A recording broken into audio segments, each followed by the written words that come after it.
Hello everyone, welcome back to another Elegon devlog. Today I want to be mostly focusing on talking about how I'm solving for lag in my game. Because Elegon is not just an online game, right? It's an MMO. So making sure that there's as little lag as possible, and specifically network lag, is super high priority on a game like this. I really feel like if you have a bad experience with network lag, that can really make or break the game for a lot of players. There's nothing worse than playing a game that feels sluggish and unresponsive, right? So I want to talk a little bit about how I'm approaching that today. And then afterwards, I've also got a little bit of news just regarding how things are going with the Steam side of things. So I'm excited to share a bit more about that as well. And then just as to what to expect in the future, I'm still working on the questing system. That's going great. I have been working on some other things in parallel as well, so there's plenty of progress happening, which I'm very happy about. And also, just in advance of the playtesting, one of the main focuses that I'm trying to work on right now as well is social features. Because I understand that there's going to be a good amount of people that just want to come on the playtest and they just want to be able to hang out effectively, right? So I want to support that as well as also being able to do chat commands like reporting a bug or submitting a feature request.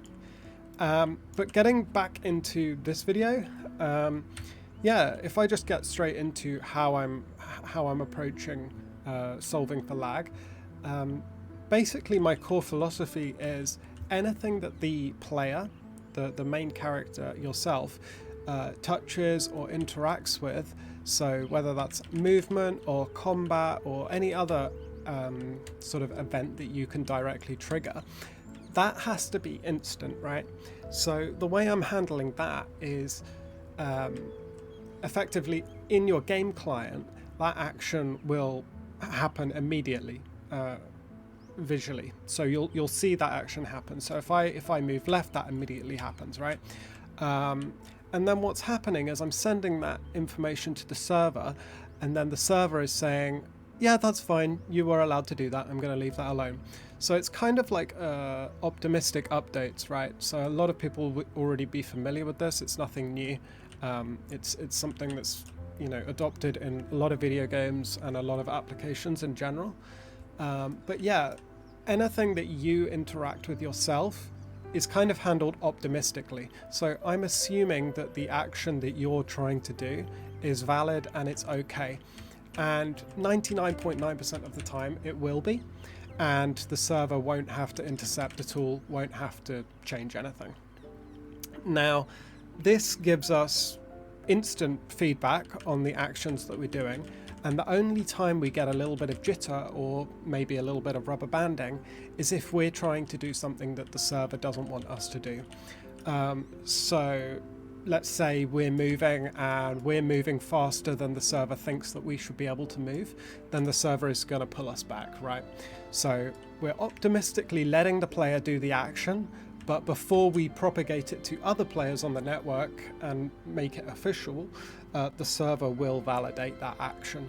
So that that happens with movement, that's going to happen with combat, and that's kind of how I'm handling that. Now, for things that you're not directly controlling yourself, so let's take for example these enemies here. These enemies they look very smooth on the client, right? Because basically what I'm doing on the client, I'm interpolating their position and their rotation. And it basically means that whilst the server is only updating these entities like something like 20 times a second, if I were to just display that in its raw form, all these entities would look quite jittery, they'd be pinging around. So what I do is I take that 20 times a second update, which is plenty, right, for something that's not being player controlled. And then on the client side, I then smooth it out so that they look nice and smooth.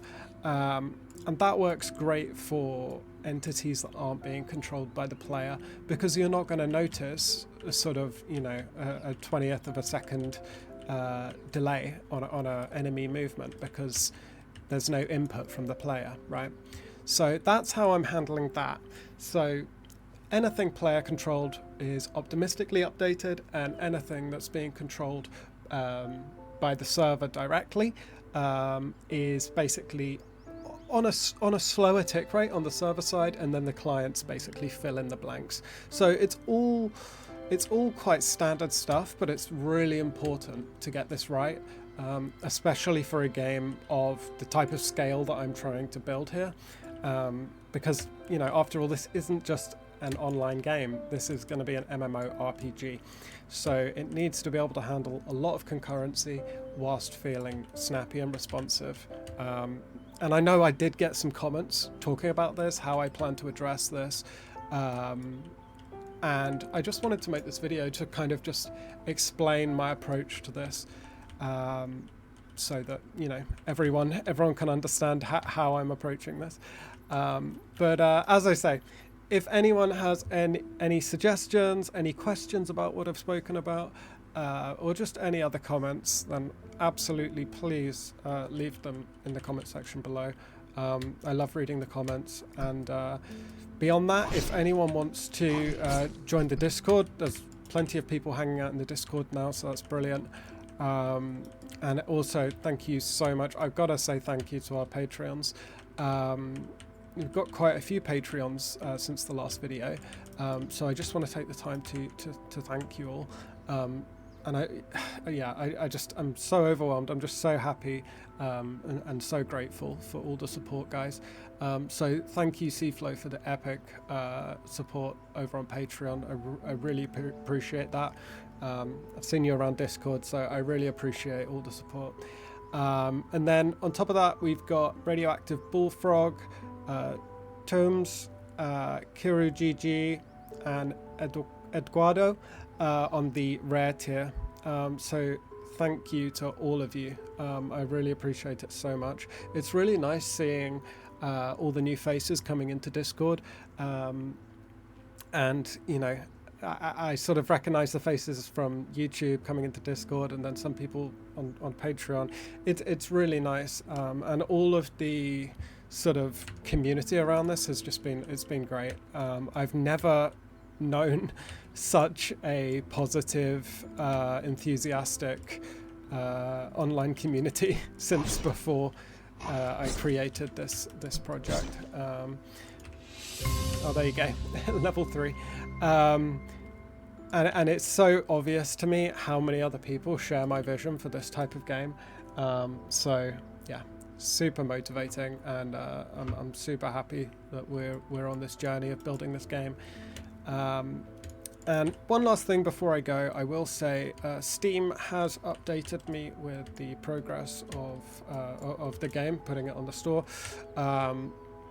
So they have approved, like my Steam account's all approved and everything. That's great.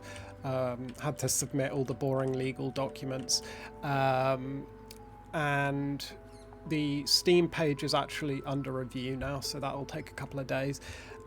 Once we have the Steam page up, I'll let you guys know about that. So if you want to, you can go and wishlist it.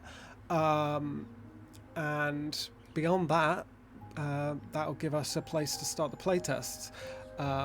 So yeah, as I say, I'm going to be working on the questing system, which is something I'm eager to get in, and also those social features that I was talking about, because yeah, I just want it to be a nice experience for people that want to hop on the PTR when that's ready. But other than that, thank you everyone for all the support. We've got a lot of new subscribers recently, so we're about to hit 500 subscribers. So yeah, it just blows my mind. And yeah, look forward to the next update. And other than that, I think I'll just get back to it. But thanks everyone, thanks for watching, and I'll see you in the next one.